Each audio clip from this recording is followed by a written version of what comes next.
Okay, now we're going to talk about something called posture. Posture is basically whether you're the attacker or the defender or recon, and it basically dictates how many cards you're allowed to draw for your turn or have in your hand. So in this situation here, we've got the Germans as the attacker. Attackers are allowed to have 6 cards. Allies are allowed to have 4 cards, and the defender. And in our super cool cheat sheet that we got from Download Geek, Board Game Geek, you'll see that the attacker gets 6, recon gets 5, and defender gets 4. So this gives the attacker a better advantage to be able to come across a field and attack a fortification. Defenders are typically stuck in a position and can't do as much or can't react as quickly as an attacker can. But they do have the advantage of being able to just fire, sit and fire, and wait for the opponent to come to them. So that's where the hand limit comes in as far as how many cards. Also, you'll notice that down here a discard limit too. So certain armies have benefits of being able to discard more cards and push through more cards than other factions do. You notice that the Germans are able to discard 6 cards, which means if you have a hand of cards and you don't have the card that you want, you can discard all of your cards in your hand if you're the attacker and draw all of the cards and get 6 fresh cards in an attempt to get the card that you want. Now the disadvantage to this is like if you draw and you discard and you draw and discard like your full hand every time, what it does is push the time marker. So defenders are able to get benefits or victory points from the time happening. So the faster the German moves through his card, the quicker the time will happen, the quicker the game will end, and it's less likely for the Germans to win than if they try to utilize what they have in their hand instead of pushing through a bunch of cards. So hopefully that makes sense. Let's get back to the game. Okay, so you'll notice in this particular situation, the German player has the initiative card. The initiative card is a card that allows you to cancel an attack or defense or certain things from happening in the game and hand that card to your opponent, and then you basically say, sorry, you have to redraw your die. And they have the opportunity to use that card against you on a good attack that you do against them. So this card can stay in your hand and you can just kind of deal with what you've got. Or if the opponent has something that just devastated your whole game and you say, I want to cancel that, you hand them that card and it is canceled. Now the disadvantage there is that they have the ability to do the same thing to you, but it does get you out of some sticky situations, such as a time event happening at a bad time, or an attack happening on a huge stack of units that you don't want to lose, and that's a good time to use that. So looking at the defender, recon, attacker type draw limits, you'll notice in the vassal module here we can draw cards. This would be a defender, and just go all the way up to the attacker, and we'll see that each card has the ability to do certain things. So let's take a look at what we got. Let's take a look. We don't even have a fire card here. Let's take a look at the order section at the top of each one of these cards. The first order that you can do is move. So basically you play this order, you activate a unit, and that unit can move up to its movement radius without any terrain in the way. We'll talk about how terrain impacts that in just a second. Second thing you can do is play an action. So if you play a fire card, you can add a +2 when firing at a moving target. A rout basically pushes the enemy away from you if they're damaged. So basically a rout check says any of your units that are broken right now have to do a check to see if they run off the battlefield. They draw a die and see if they pass that check. They're able to stay. If they fail that check, they run away. The difference between the die roll that you did and their current morale value. Artillery request is used for artillery attacks. So basically you'll activate an artillery, you'll do a spotting check, you'll pick a spot on the board you want to throw your artillery shell at. You'll do a spotting check to make sure that it's kind of where you thought it was going to be. And if you fail that check, it could drift really far and even hit your own units. If you pass that check, it's basically performs an attack in the area of the drift, and the drift is the numbers on the map that I showed you earlier with the 1, 2, 3, 4, 5, 6. The one die will show one direction and the other die will show the other direction. Sometimes you can hit spot on. Usually you're going to drift 1 or 2 spaces away, even with an almost exact hit with a spotting check passed. We've already talked about route, so we'll discard that one.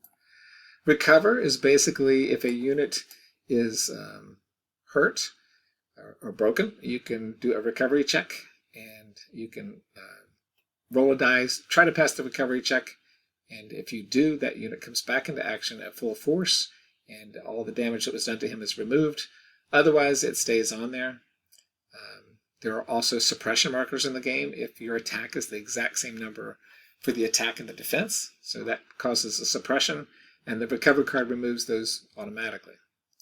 Artillery denied can break an opponent's radio, so basically if they have a radio, you can play that on them and it will flip their artillery unit over to the broken side, and they would need to play an artillery request to help fix that. Confusion is a dud card, so it really doesn't do anything except take things out of your hand. Really no good. Just a pain in the butt.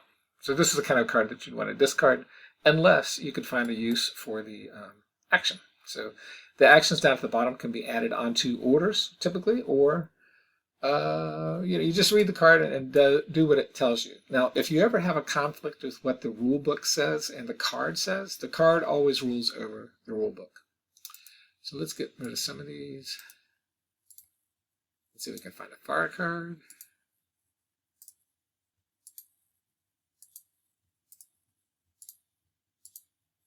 Okay, so here's a fire card. So let's say you want to play an order. You right-click, you play order. It'll put the order card on the board, and you select a unit to activate. You can either activate a unit individually with a weapon or without. You can activate a leader and all the units within its command radius to do like group attacks, group moves, group fires, things like that. And then you can enhance these with assault fires or spray fires. So what you do is you play the order, and then you take the action and you add on to the order. Play when making a fire attack if all the firing pieces have boxed ranged target 2 adjacent hexes simultaneously instead of 1. So that's a pretty nice card to have if you're the attacker. Here's another example of crossfire. Add +2 when firing at a moving target. So if somebody's moving across the board and you do an opportunity fire, which is a little bit different. So it's played as an action, not an order. But let's say somebody is moving and you say, I want to do opportunity fire. This is an unusual situation in the game where you say, I want to do opportunity fire while they're moving, and you basically play this as an action, and then you can play a +2 crossfire on it too, so you will get the benefit of the firepower of the unit, plus an additional 2, and plus any other benefits that are in the game. That's how that works. All right. So let's take a look at this in action. We've got a unit here, the Fallschmagers. They've got a firepower of 5, a range of 4. We've got the green guys down here with a defense of 5. And we want to do a fire attack on them. So we right-click on this and select Play Order. That order will appear on the board somewhere. Over here on the left-hand side. Now we activate the unit that we want to place that order on. We'll right-click and activate. We'll select this unit. We'll select Target. So if we're playing Vassal, you just, it helps the person see who you're shooting. And then we will do a die roll. So then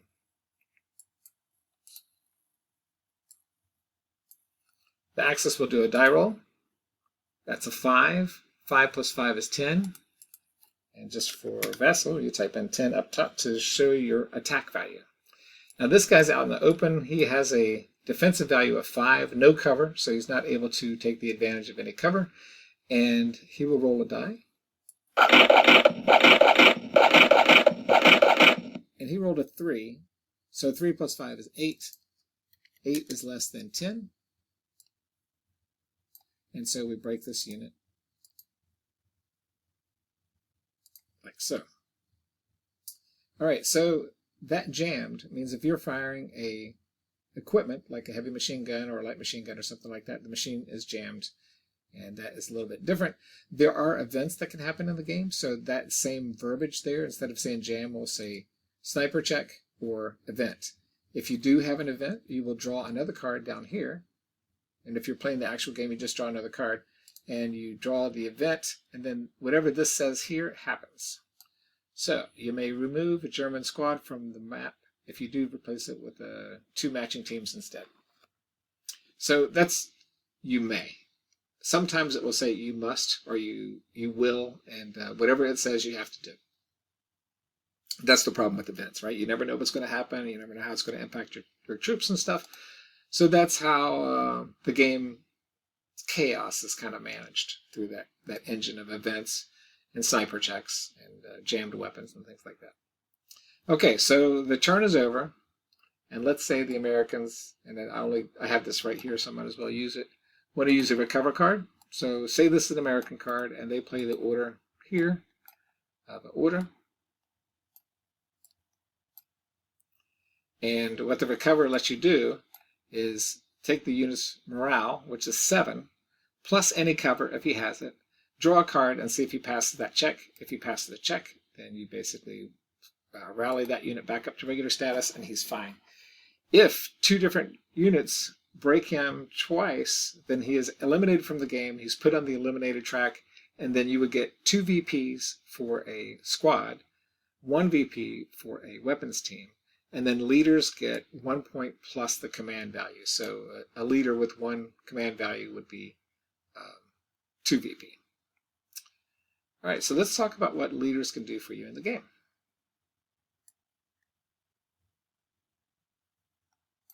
I gotta find one. So leaders have the ability to activate people in his hex as well as the hex around him. If it has a 0, he can activate people in his own hex and nobody else. If he has a 1, he can activate all units around him. If he has a 2, he can activate as much as 2 hexes away. He adds 2 to firepower, or sorry, his hex value to firepower. He adds his hex value to movement. And understanding how group actions work is pretty cool. So going back to our stacking limits for just a second, we don't have more than 7 guys in the same hex here, so we're going to put them all together. We're going to do the Fallschirmjäger, a weapons team with a heavy machine gun, and Captain Rittenhouse is going to be our leader. So instead of activating a unit individually, you're going to activate the whole hex. Right? So you can break this into different fire groups, but basically by activating the whole hex like this, you have the ability to fire a heavy machine gun plus the Fallschirmjäger, and then adding the command of 1 to that attack, making a combined 8, 9, 10 attack against the guy with the 5. All right? You can do separate attacks. So you can say, I want to do 2 here, do those first. You can do these 2 next. Or you can do them individually. Sorry, weapons team with the rifle, because he doesn't have the range to get to this guy, but his machine gun does.